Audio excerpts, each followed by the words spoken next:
Okay, it's Scoops Lane here, returning.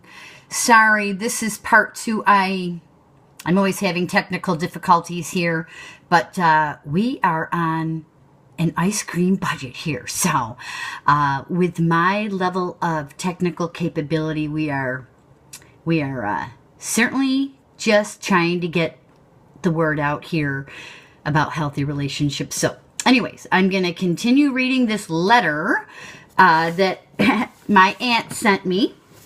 So if you're still tuning in, it's a good thing that not a lot of people care about this stuff right now, and they don't really tune in too much. But if you are interested and you are following the Daily Scoop and you do want to learn about this stuff, I'm glad you're tuning in.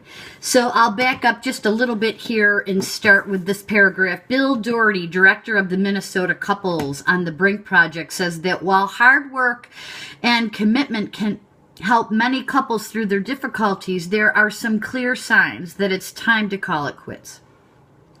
Couples have a variety of problems, from affairs to drifting apart, to difficulties in managing conflict, to major problems with their in-laws.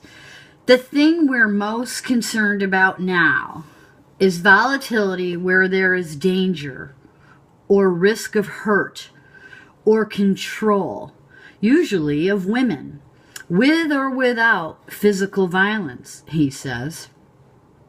According to a study he conducted in 2012, of almost 900 parents, the two most common reasons for divorce were growing apart, 55%, and not able to talk together, 53%.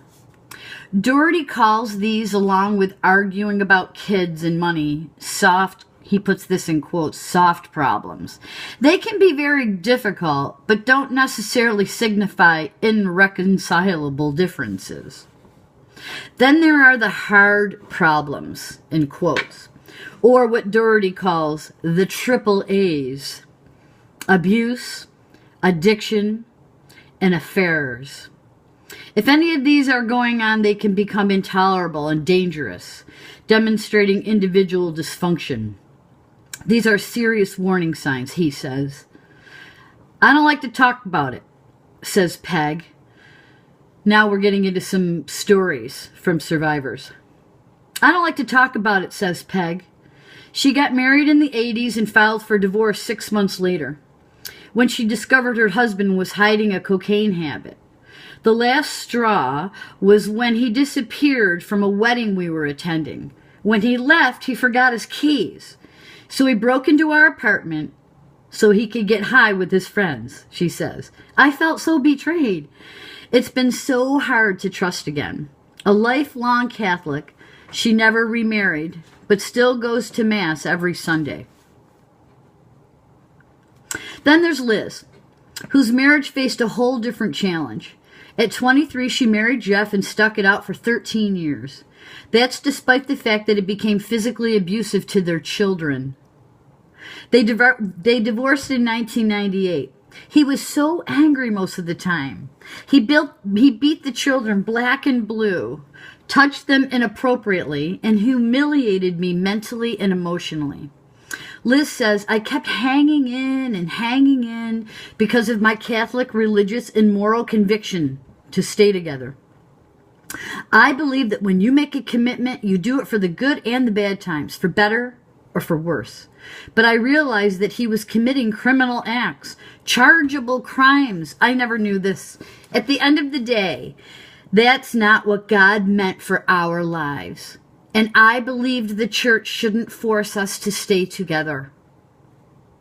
Sue Vogt, a speaker and writer on marriage issues and a Catholic family life counselor for more than 3 decades, couldn't agree more. The church should never be endorsing staying in a marriage where there is physical abuse. And I would add to that severe emotional abuse. Also, if a spouse has no desire to change bad behavior, like infidelity, it's time to leave. I'm not talking about just annoyances. but a truly unhealthy, dysfunctional relationship where one spouse doesn't want to work on improving it. Father Martin Pandovani, an author and counselor of couples in troubled marriages for almost a half a century, thinks the Pope's remarks about divorce